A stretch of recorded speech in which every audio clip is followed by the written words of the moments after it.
BJP के सहारे इसने दंगा किया। वहां के टाटा के कई यादव, कई पिछड़े, कई आदिवासी को मरवाया और उसके बाद ये मुख्यमंत्री बने। ये 90% पैसा गंगा बिरला को पहुंचाया, सारा माइंस गुजराती को दे दिया और जिसके बदले इसको उड़ीसा का राज्यपाल बना दिया। क्यों बनाया उड़ीसा का राज्यपाल? उड़ीसा में डेमी सीएम बनाया और छत्तीसगढ़ में भी डेमी सीएम बनाया। अभी 3 महीना भी सीएम बने नहीं हुए, 1900 एकड़ दलित आदिवासी की जमीन पर गोली चला करके आजादी को ले लिया छत्तीसगढ़ में। और 3200 एकड़ उड़ीसा में आप जाइए अस्पताल, 7 आदिवासी अभी तक जिंदगी और मौत से जुड़ रहा है, आजादी को ले लिया।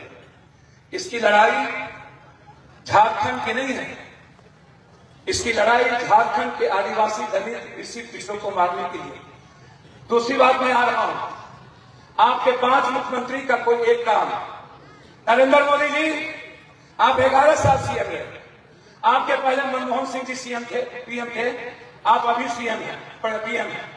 हम आपसे पूछना चाहते हैं, मनमोहन सिंह जी के समय में एक केंद्रीय विश्वविद्यालय आया 2009 में, वो विश्वविद्यालय के बाद आपने ना तो कोई एक आईआईएम खोला, ना तो एक आईआईटी दी, ना तो आपने कोई इंजीनियरिंग कॉलेज दी, ना तो आपने यूनिवर्सिटी दिया, ना मेरे पिछड़े ज्यादा बच्चों, गरीब बच्चों के लिए आपने कोई कस्तूरबा खोली, ना आपने नवोदय खोला, ना आपने सेंट्रल स्कूल खोली, ना किसी पिछड़ों के बच्चों को पढ़ने के लिए आप रास्ते दिए।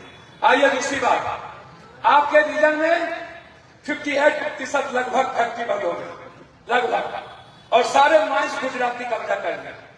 तो तीसरी चीज, आपने कोई एक एक्सप्रेसवे नहीं दिया, आपने कोई एक 6 लेन नहीं दिया, आपकी कोई एक स्कीम नहीं है। स्टील फैक्ट्री जिंदल का मनमोहन सिंह के रीजन में आया।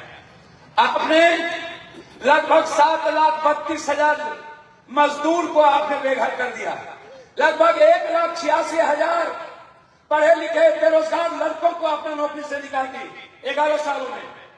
और आपने लगभग 3 करोड़ आदिवासी पिछड़ों के, जिसकी रोजी रोटी माइंस और फैक्ट्री से चलती थी, उसके घर में थाली से आपने दाल और सब्जी छीन लिया। अब आप हमको बताइए, नरेंद्र मोदी जी का 11 साल, 5 मुख्यमंत्री, जिसने जमशेदपुर से लेकर के 4 मुख्यमंत्री कहां का, मुंडा जमशेदपुर, कोरा जमशेदपुर, सोरेन जमशेदपुर, अकबरदास जमशेदपुर, 4 मुख्यमंत्री ने जमशेदपुर को लूटा। मोदी जी का पूरा झारखंड कांग्रेस की देन, 100% इंदिरा ने, और पूरे झारखंड के फैक्ट्री को बंद करने की देन बीजेपी। अब मैं आता हूं मुसलमान भाई, आपसे इसकी दुश्मनी नहीं है, आप मोहरे हैं, आपसे मकसद पैदा करना चाहते हैं, आपको कुछ नहीं दिखा सकते, और आप देश में आप नफरत पैदा नहीं कर सकते। जानते हो क्यों? आपकी आबादी 20 करोड़ है, 18 करोड़, और हम लोग की आबादी है 128 करोड़। आप कुछ कर ही नहीं सकते, कुछ नहीं कर सकते। आप तो सिर्फ डराता है। 128 करोड़ में बौद्ध, आदिवासी, अंबेडकर, भीम, पिछड़ा सब है। इसकी लड़ाई मुसलमान से नहीं है, इसकी लड़ाई जादव से है, इसकी लड़ाई कोयली से है, इसकी लड़ाई कुर्मी से, इसकी लड़ाई महतो से, इसकी लड़ाई पासवान से। क्यों है? जब ये प्रधानमंत्री बने तो 11 सालों में इसने एक भी वैकेंसी बैंकिंग की नहीं निकाली, एक भी वैकेंसी रेलवे की नहीं निकाली। निकाला है? मैं जादव के बच्चों से और पिछड़ों के बच्चों से पूछना चाहता हूं, निकाला है? तो ये वैकेंसी में किसके बच्चे नौकरी में जाते हैं? सब जात के बच्चे ना, उसमें पिछड़ा ज्यादा होता। तो इन्होंने 11 साल में वैकेंसी बंद कर दी। नौकरी को क्या किया? नौकरी को क्या किया? प्राइवेट कर दिया। क्या किया? अब प्राइवेट नौकरी में जादव के बच्चे का जाना बंद, पासवान के बच्चों का जाना बंद, कुशवाहा के बच्चों का जाना बंद, चौधरी के बच्चों का जाना बंद। क्यों? क्योंकि वहां आरक्षण नहीं। क्या नहीं है? आरक्षण नहीं है। वो प्राइवेट नौकरी कौन देगा? पप्पू यादव नहीं देगा, कंपनी के मालिक देंगे। और ये कंपनी के मालिक कौन है? आरएसएस। कौन? वो किसको देगा? पैसे वाले, जादव को नहीं, पिछड़ा को नहीं, एबीसी को नहीं, एसटी को नहीं। छोड़ दीजिए मुसलमान, आपको कुछ है ही नहीं, आप कुछ कर ही नहीं सकते। पूरी गल्फ कंट्री दे देती है हमें, पूरी गल्फ कंट्री ऊर्जा देती है हमें। आपसे कोई देश लड़ नहीं सकता, क्योंकि पॉलिसी है किसी भी जात किसी भी धर्म से नहीं लड़ सकते हैं हम, क्योंकि इकोनॉमी कहती है। आज तक लड़ा कोई नहीं लड़ता। इसकी लड़ाई है एसटी को मिटा दो, दलित के बेटी को पढ़ने मत दो, आदिवासी के बेटी को पढ़ने मत दो, आदिवासी के बच्चों को नौकरी नहीं मिलेगी, ताकि इसको हम हिंदू मुसलमान से लड़ाते हैं। पहले समझिए, मैं आपको बहुत गौर से कह रहा हूं। इसीलिए ये हिंदू मुसलमान की लड़ाई नहीं है। अब आइए, एक ठो गुंडा आया है, क्या नाम है?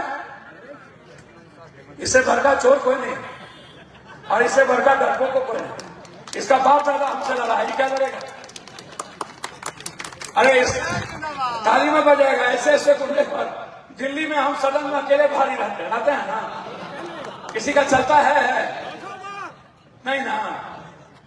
आप चिंता मत करिए, ये आके कहता है घुसपैठ ही रे पगला, बांग्लादेश है आसाम के पास, तो घुसपैठ झारखंड में हो गया। चला पाकिस्तान में कहीं और, घुसपैठ झारखंड में हो गया। चलिए, घुसपैठ बॉर्डर पे नहीं है।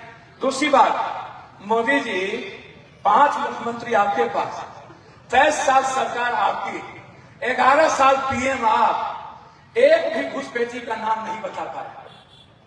एक तो चुल्लू भर पानी में डूब के मर गए,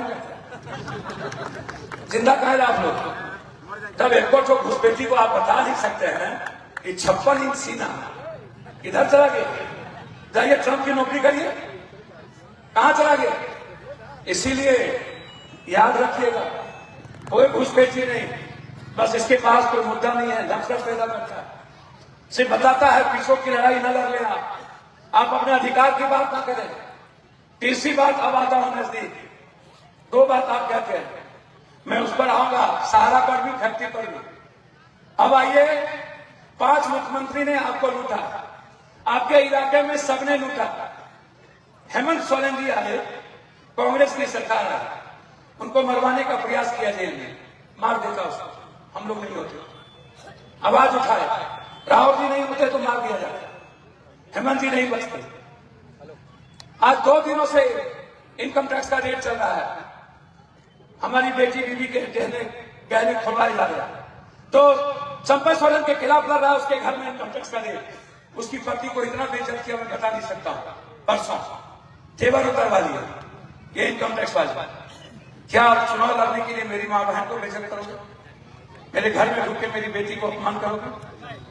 जब मारने से नहीं लड़े हम,